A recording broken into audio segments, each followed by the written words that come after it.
இன்றைய முக்கிய செய்திகள். புதுச்சேரி நெட்டப்பாக்கம் கொம்யூன் பஞ்சாயத்திற்குட்பட்ட கரிக்கலாம்பாக்கம், ஏம்பலம், கோர்காட், தனத்துமேடு, நத்துமேடு, கம்பளிக்காரன்குப்பம், செம்பியம்பாளையம் ஆகிய பகுதிகளை உள்ளடக்கிய புறக்காவல் நிலையம் கரிக்கலாம்பாக்கத்தில் உள்ள ஒரு வாடகை கட்டடத்தில் இயங்கி வந்தது. பிறகு அதே பகுதியில் உள்ள அரசு வட்டார வளர்ச்சி அலுவலகத்திலும் இயங்கி வந்தது. எனவே நிரந்தர கட்டிடம் இல்லாததால் காவல்துறையினர் மிகுந்த சிரமத்திற்கு ஆளாகினர். இதன் காரணமாக கடந்த 2023-24 ஆண்டு சட்டமன்ற கூட்டத்தொடரில் கோரிக்கை வைத்தனர். இதனைத் தொடர்ந்து 2024 ஆண்டு கூட்டத்தொடரில் முதலமைச்சர் ரங்கசாமி அறிவித்தார். காவல் நிலையம் கட்டுவதற்காக ரூபாய் 1.75 ஒதுக்கப்பட்டு அதற்கான பூமி பூஜை விழா நடைபெற்றது. இதில் சிறப்பு அழைப்பாளராக கவர்னர் கைலாஸ்நாதன், சபாநாயகர் செல்வம், அமைச்சர் நமச்சிவாயம் ஆகியோர் கலந்து கொண்டு பணியினை பூமி பூஜை செய்து துவக்கி வைத்தனர். இந்நிகழ்ச்சியில் தொகுதி சட்டமன்ற உறுப்பினரும் லட்சுமிகாந்தன், பொதுப்பணித்துறை தலைமை பொறியாளர் வீரசெல்வம், காவல்துறை இயக்குநர் ஷாலினி சிங், சீனியர் எஸ்பி கலைவாணர், மேற்கு பகுதி காவல்துறை எஸ்பி சுப்பிரமணி மற்றும் காவல்துறை அதிகாரிகள், அப்பகுதி முக்கிய பிரமுகர்கள் கலந்து கொண்டார்கள். இந்திரா நகர் தொகுதிக்குட்பட்ட கனகன் ஏரி, திலாஸ்பேட்டை மற்றும் மோகன் நகர் பகுதியில் கழிவுநீர் வாய்க்கால் அமைப்பதற்கான பணிகளை முதலமைச்சர் ரங்கசாமி பூமி பூஜை செய்து துவக்கி வைத்தார். புதுவை மாநிலம் இந்திரா நகர் தொகுதிக்குட்பட்ட கனகன் ஏரி, திலாஸ்பேட்டை மற்றும் மோகநகர் பகுதியில் 5,36,00,000 மதிப்பீட்டில் கழிவுநீர் வாய்க்கால் அமைப்பதற்கான பணிகளை முதலமைச்சர் ரங்கசாமி பூமி பூஜை செய்து துவக்கி வைத்தார். இந்நிகழ்ச்சியில் பொதுப்பணித்துறை அமைச்சர் லட்சுமி நாராயணன், தொகுதி சட்டமன்ற உறுப்பினர் அரசு கருட ஆறுமுகம் மற்றும் இந்திரா நகர் தொகுதி நிர்வாகிகள் பலர் கலந்து கொண்டார்கள்.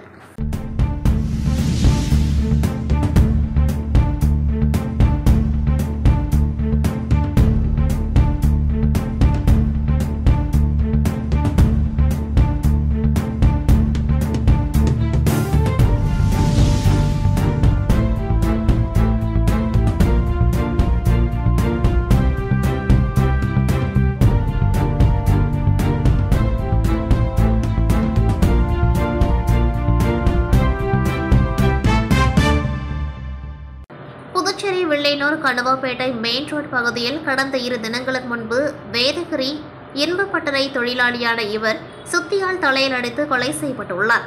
தொடர்ந்து வில்லையனூர் காவல் நிலையத்திற்கு தகவல் கொடுத்ததன் அடிப்படையில் விரைந்து வந்த வில்லையனூர் போலீசார் இரத்த காயங்களுடன் இறந்து கிடந்த வேதகிரியின் உடலை கைப்பற்றி பிரேத பரிசோதனைக்கு அனுப்பி வைத்து விசாரணை மேற்கொண்டார்கள்.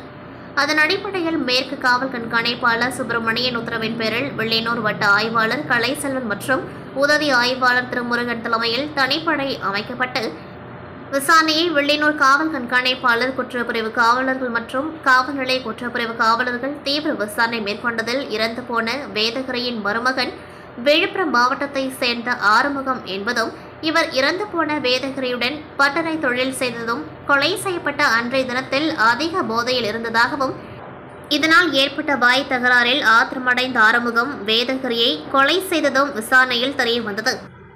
மேலும் தலைமறைவாக இருந்த ஆறுமுகத்தை கைது செய்த போலீசார் நீதிமன்றத்தில் ஆஜர்படுத்தி சிறையில் அடைத்தனர். வில்லையனூர் கொம்யூன் பஞ்சாயத்து மங்களம் தொகுதிக்குட்பட்ட உருவையார் ஸ்ரீனிவாச நகர் பகுதிக்கு சிமெண்ட் சாலை அமைத்தல், ஆண்டியார்பாளையம் மெஹாசன் சாலைகளுக்கு மண்ணடித்து கருங்கல் ஜல்லி இடுதல், திருக்காஞ்சி விரிவாக்க முட்புற வீதிகளுக்கு சிமெண்ட் சாலை அமைத்தல் உள்ளிட்ட பணிகளுக்கு மொத்தம் 92 லட்சம் செலவில் சாலை அமைக்கும் பணியினை தொகுதி சட்டமன்ற உறுப்பினரும் வேளாண் துறை அமைச்சருமான தேனி ஜெயக்குமார் பூஜை செய்து பணியினை துவக்கி வைத்தார். இந்நிகழ்ச்சியில் ஆணையர் ரமேஷ், உதவி பொறியாளர் சத்யநாராயணன், இளநிலை பொறியாளர் ரங்கமன்னார் மற்றும் என்ஆர் காங்கிரஸ் பிரமுகர்கள், ஊர் பொதுமக்கள் கலந்து கொண்டார்கள்.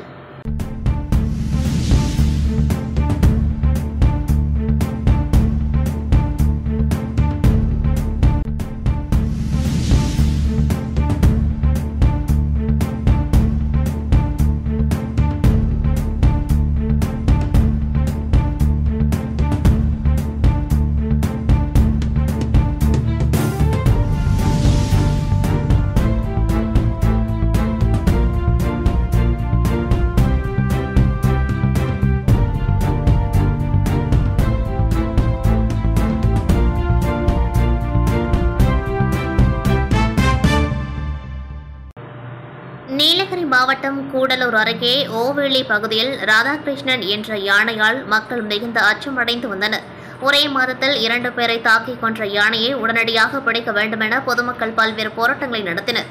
குறிப்பாக கடந்த 10 ஆண்டுகளில் 12 பேரை கொன்ற இந்த ராதாகிருஷ்ணன் என்ற யானையை உடனடியாக பிடிக்க வேண்டும் என மக்கள் தொடர் போராட்டங்கள் மூலம் வலியுறுத்தி வந்தனர்.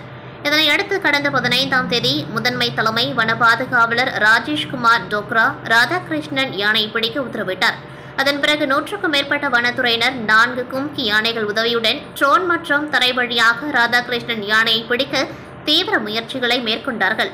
கடந்த 16ஆம் தேதி முதல் நேற்று வரை 8 நாட்களாக யானையை பிடிக்க வனத்துறையினர் கடும் சவாலை மேற்கொண்டார்கள். ஓவேலி ஏழைமலை பகுதியில் அடர்ந்த வனப்பகுதி மற்றும் காஃபி தேயிலை தோட்டங்களில் பதுங்கிக் கொண்ட ராதாகிருஷ்ணன் யானையை மயக்க ஊசி செலுத்தி பிடிக்க 2 இடங்களில் பரன்கள் அமைக்கப்பட்டு அதில் வன கால்நடை மருத்துவர்கள் 2 பேர் தனிக்குழுவாக யானைக்கு மயக்க ஊசி செலுத்த காத்திருந்தனர். நேற்று முன்தினம் யானையை மிக நெருங்கி சென்றபொழுது ஆக்ரோஷமுடன் காணப்பட்ட ராதாகிருஷ்ணன் யானை பள்ளத்தாக்கான பகுதியில் ஆட்டம் காட்டியது. இதனால் மயக்க ஊசி செலுத்துவதில் பின்னடைவு ஏற்பட்டது. இதனால் கும்கி யானைகள் மற்றும் ஜேசிபி இயந்திரங்கள் சந்தன மலைக்கு திரும்பி சென்றன.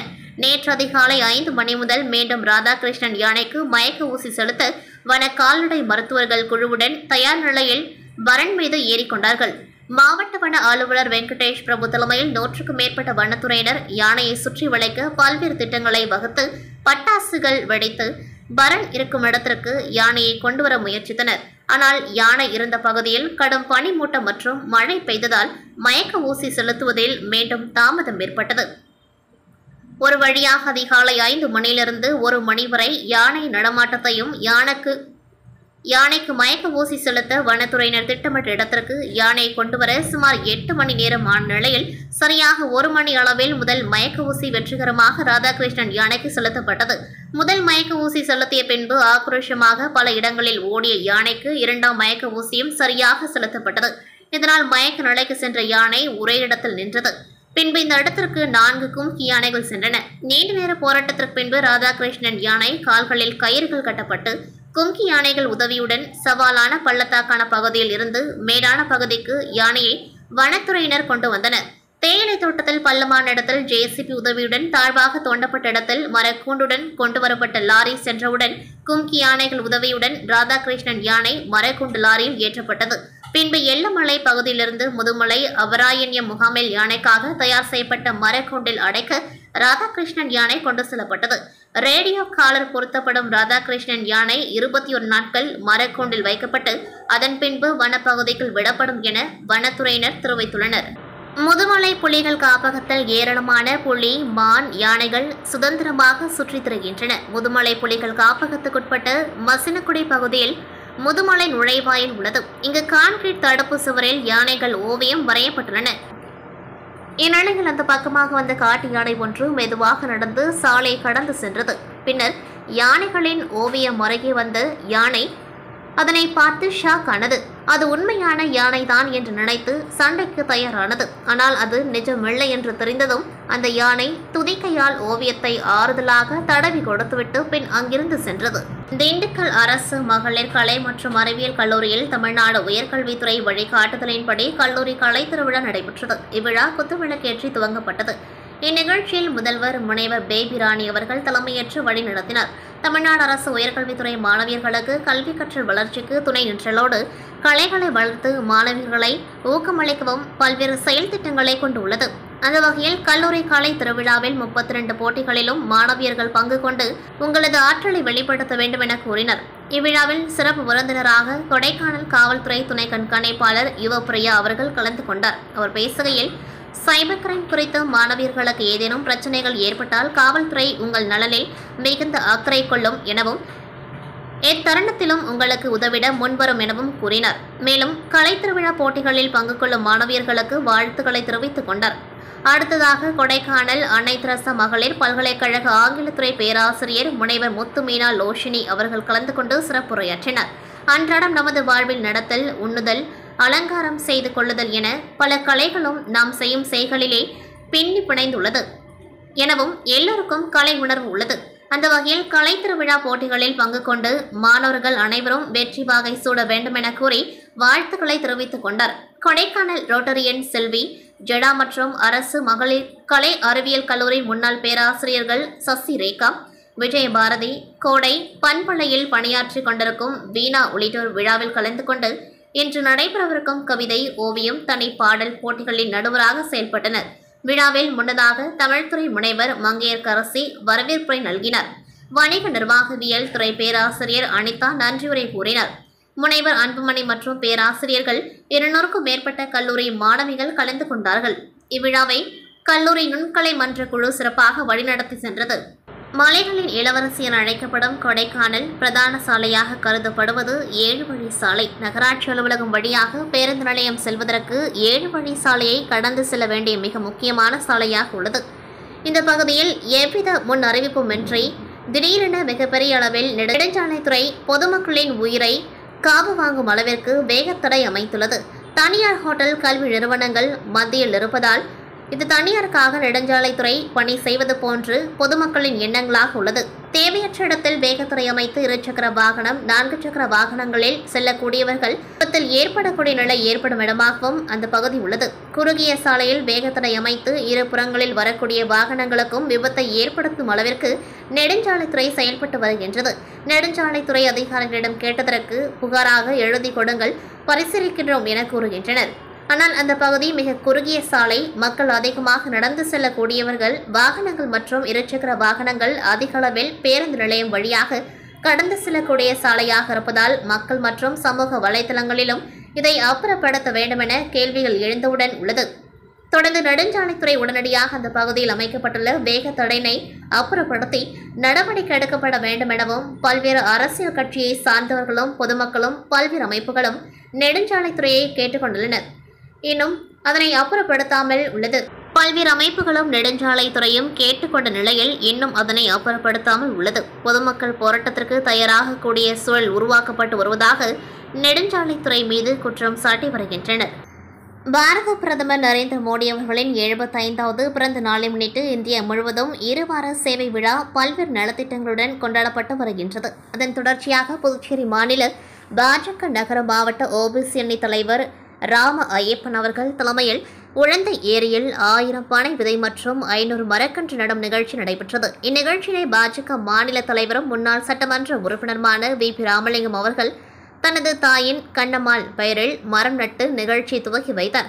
இந்நிகழ்ச்சியில் சட்டமன்ற உறுப்பினர் செல்வம், முன்னாள் சட்டமன்ற உறுப்பினர் அசோக் பாபு, ஓபிசி அணி மாநில தலைவர் கோவிந்தன் கோபதி, மாநில அணி துணைத் தலைவர்கள் துரைசாமி, விஜயராஜ், அணி பொதுச் செயலாளர் செந்தில், அணி செயலாளர்கள் பால்ராஜ், யுவராஜ், செயற்குழு உறுப்பினர் வேணு மற்றும் சிறப்பு அழைப்பாளர்கள் மாநில பொதுச் செயலாளர்கள் மோகன்குமார், லட்சுமி நாராயணன், துணைத் தலைவர் ஜெயலட்சுமி, மாநில செயலாளர்கள் புகழேந்தி, ராமு, ஹேமா, கோகிலா, லெனின் நகர மாவட்ட தலைவர் சக்தி கிருஷ்ணராஜ், முதலியார்பேட்டை தொகுதி தலைவர் புவனேஸ்வரி, வில்லியனூர் தொகுதி பொறுப்பாளர் வெற்றி செல்வம், வணிக பிரிவு தலைவர் சத்யராஜ், பப்ளிசிட்டி பிரிவு அமைப்பாளர் ரவி மற்றும் நிர்வாகிகள் திருச்சந்திரன், சரவணன் ஆகியோர் கலந்து கொண்டார்கள். நிகழ்ச்சியின் ஏற்பாட்டினை ஓபிசி அணி மாவட்ட துணைத் தலைவர் ஆதவன், கொளஞ்சிராஜ், ராஜு, விஜய், பொதுச் செயலாளர்கள் ஹரிதாஸ், மணிகண்டன், செயலாளர்கள் அன்பரசி, மனோகர், பொருளாளர் ஆதிசேஷன், செயற்குழு உறுப்பினர்கள் ராஜேஷ், செந்தில்குமார்,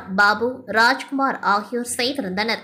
கடலூரில் தமிழ்நாடு ஊரக வளர்ச்சித்துறை அனைத்து சங்கங்களின் கூட்டமைப்பு 16 அம்ச கோரிக்கைகளை வலியுறுத்தி மாவட்ட அளவிலான கவன ஈர்ப்பு ஆர்ப்பாட்டம் கடலூர் பழைய மாவட்ட ஆட்சியர் அலுவலகம் எதிரில் நடைபெற்றது.